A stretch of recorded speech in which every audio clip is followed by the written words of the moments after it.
Elite performers deploy 182 more frequently and recover from failed deployments 2,293 times faster.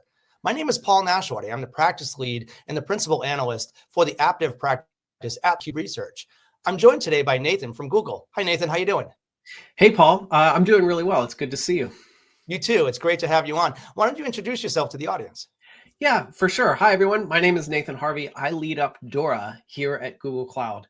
Now, you may have heard of DORA, maybe not. I'm not talking about the little girl with a backpack. I'm talking about a research program that's been running for about a decade that looks into this idea of how do technology-driven teams get better at, at getting better. It's really a research program about how do we strive for and implement a practice of continuous improvement.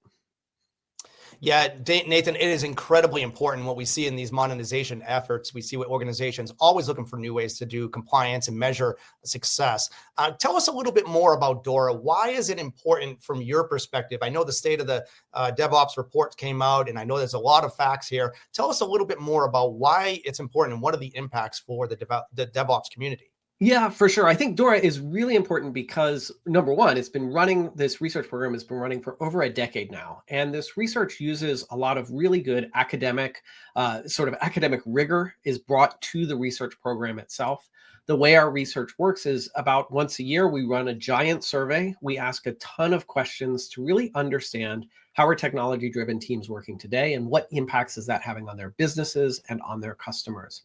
Now, DORA has always had a center of gravity around software delivery performance.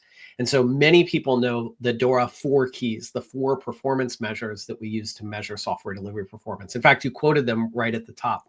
So the way that we measure software delivery performance, we look at 2 sort of high-level factors, throughput and stability. And then the items that we look in both of those, in throughput, we look at change lead time and deployment frequency. And then for the stability side, we look at what we call the change failure rate and your failed deployment recovery time.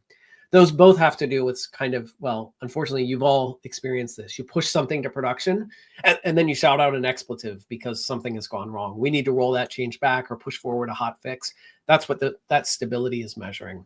And what we've seen is that throughput and stability are not trade-offs of one another. Year after year, we see them correlated or moving together. The teams that have the best performance hit across all 4 of those, and the teams with the most opportunity to improve have low scores across all 4.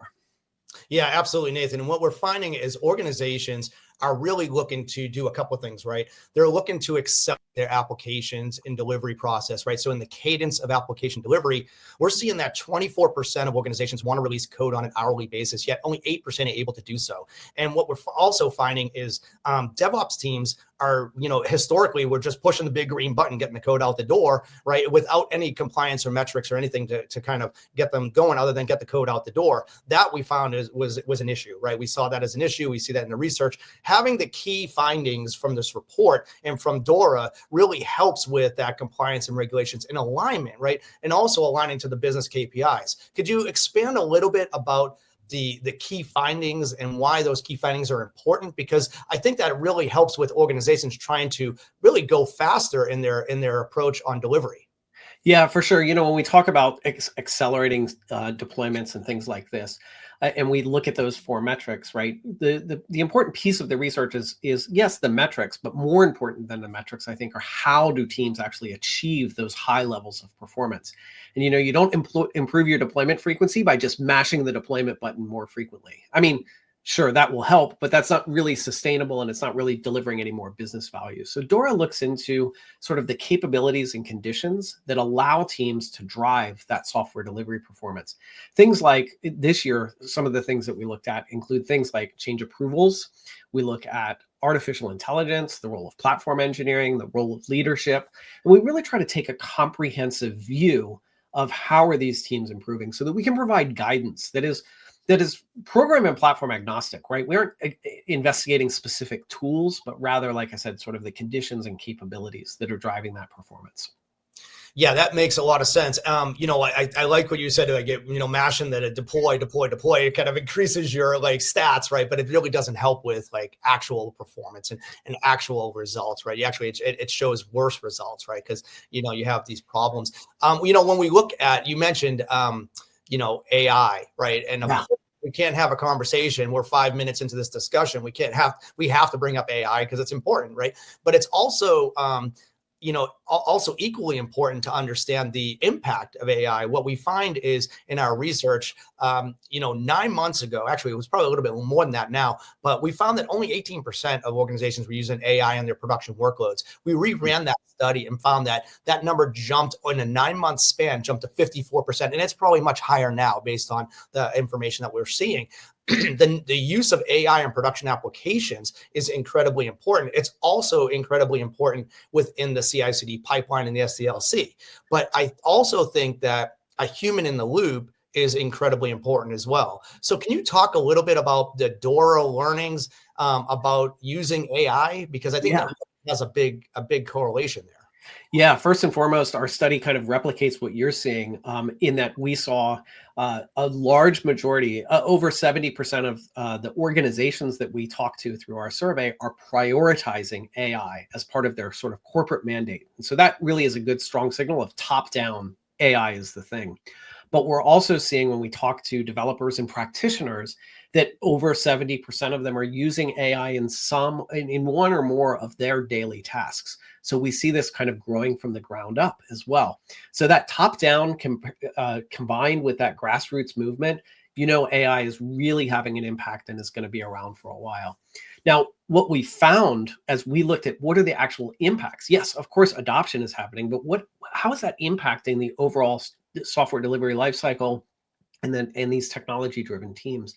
Well, we found some really positive things like time spent in flow, job satisfaction, productivity. All of these self-reported metrics are improving with the use of AI. So that's really good for individuals in particular. When we look out and think about some of the sort of things that happen across your system, we see other impacts like documentation quality, code quality are both going up as you increase AI. And now this one in particular is a little bit fascinating, I think. If we think about documentation quality and code quality improving because we're using AI, there's another way to look at that. One of the things, let's take documentation quality as an example here. One of the things that we see a lot of people doing, you've probably done this today, is using AI to summarize documents. So there's this really interesting question when we think about how is AI impacting documentation quality, not documentation quantity, but rather documentation quality. And we use things like, is the documentation findable?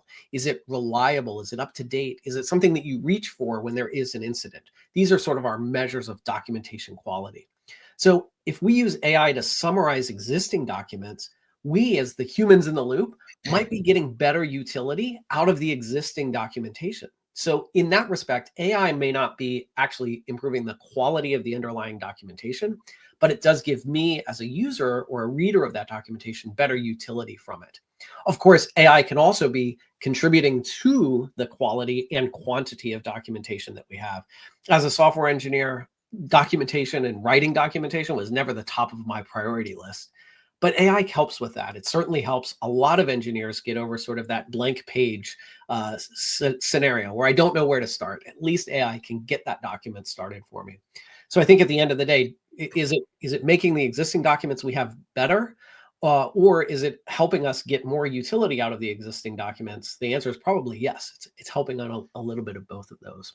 Yeah, absolutely. I did my prediction series, right? And one of the things I did for 2025 was I was doing some research on, what do developers actually spend their time doing every day, right? Because, everything is shift left, keep giving the developers more and more to do. So, they only have 32 hours in a day to do their jobs, right? So they have to kind of get it done.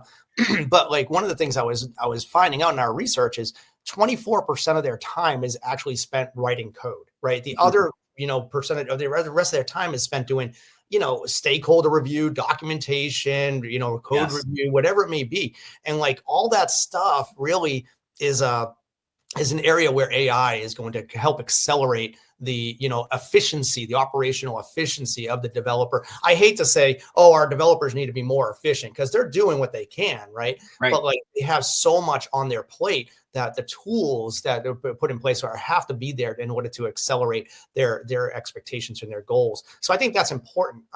It really is. And I think we're seeing some of that when it comes to AI. I covered some of the positive impacts of AI, but the truth is we found some relatively negative impacts of AI as well when we look at the broader system. While it is helping individuals and some of those other quality metrics that we care about, when we go back to looking at software delivery performance, we see that as teams are increasing their AI adoption, software delivery performance is actually falling off. Throughput goes down a little bit, and then the stability of those changes goes down significantly, about 7%. And I think that is really it's pointing at this thing where, as an industry, we're spending a lot of time using AI to generate code. And like you said, that's what, 24% of what we do as a developer. There's all of these other opportunities to improve and reduce friction along that software delivery lifecycle. And I think that potentially AI can provide some real gains for us there. And it does require us to take sort of a broader systems view and not just look at what is the developer doing, but look at the entire system. Yeah, without a doubt. I mean, but it also goes back to the fact that a human has to be in the loop, right? Because I like the statement of saying that anybody that uses AI should be using it as a tool, but it's an enabler for their job. They still are accountable for writing. They still are accountable for doing the code and putting out, like, I heard one organization tell me, well, I don't know why it's buggy. We had AI write all the code and it went out the door. It's like, but it's your code, right? You're accountable for it, right? So if you did something wrong, if the AI did something wrong, that's still your code, right? So so there's a fascinating relationship there with the trust that we place in AI as well. And we found about 40% of the respondents had little or no trust. Frankly, I think this is a good thing. We should be skeptical and we should look for feedback mechanisms. This becomes really, really important. How do we get better feedback on what's happening, whether that's through evaluating the code with our own eyes or through automated testing or what have you? This is an important part of that software delivery process. 100%, Nathan. I think that's very important to kind of consider. Again, back to that accountability, right? Make sure that it all works. Let's pivot a little bit. Like when the State of the DevOps report came out, I did some coverage, as you know. I did some research notes, and one of the things I talked about was DORA versus DORA, right? And there's all these other metrics and frameworks that are out there.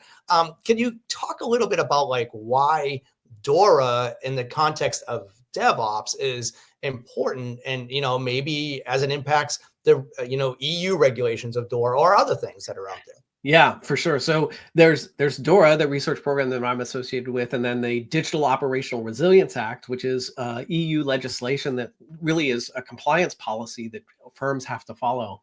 And I think that these two things are clearly different from one another, but I do think that DORA's research in how do teams improve software delivery performance and the findings that throughput and stability sort of reinforce one another, they aren't trade-offs of one another. I think that can really help inform how do financial firms follow the Digital Operational Resilience Act.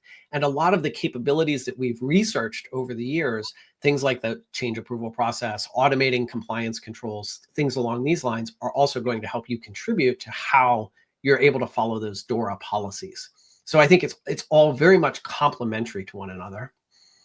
Yeah, I agree. And if the audience wants to learn more about it, we did write that research note. They can go to and pull up our research note and look at that. But there is complementary efforts across compliance and regulations, but also how you can be more optimized. So when we look at the DevOps community, we look at the CI/CD pipeline and the SDLC.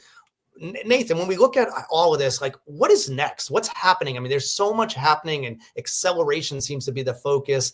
The next generation of creating applications. I typically use this analogy of, these hands on the Stonehenge rock about putting the rock up and such. People don't like when I say that, but I like it. It's this analogy. I don't think there's enough developers out there that can put, their hands underneath the rock to push it up on top of the other rock. Mm-hmm. What's going to happen next for DORA?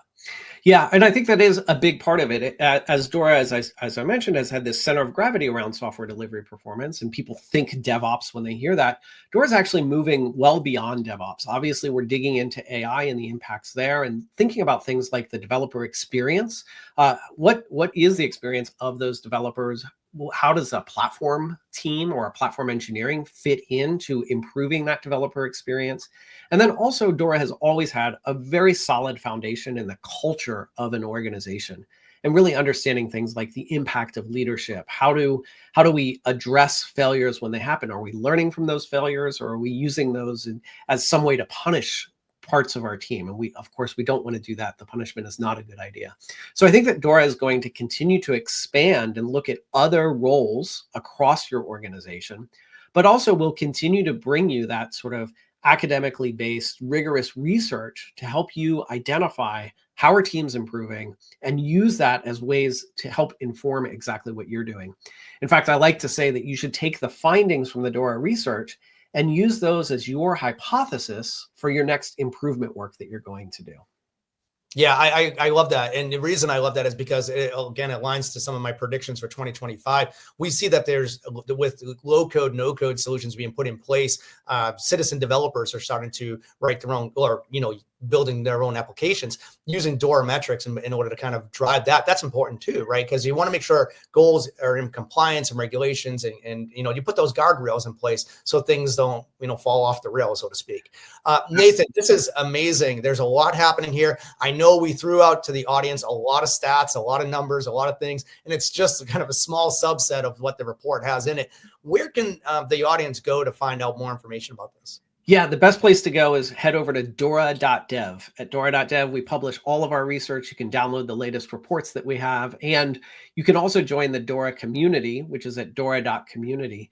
This is a group of thousands of practitioners and leaders and researchers from around the world that get together regularly to talk about how do we take these ideas and put them into practice? What are the pitfalls we need to watch out for? How do we really drive success within our organization?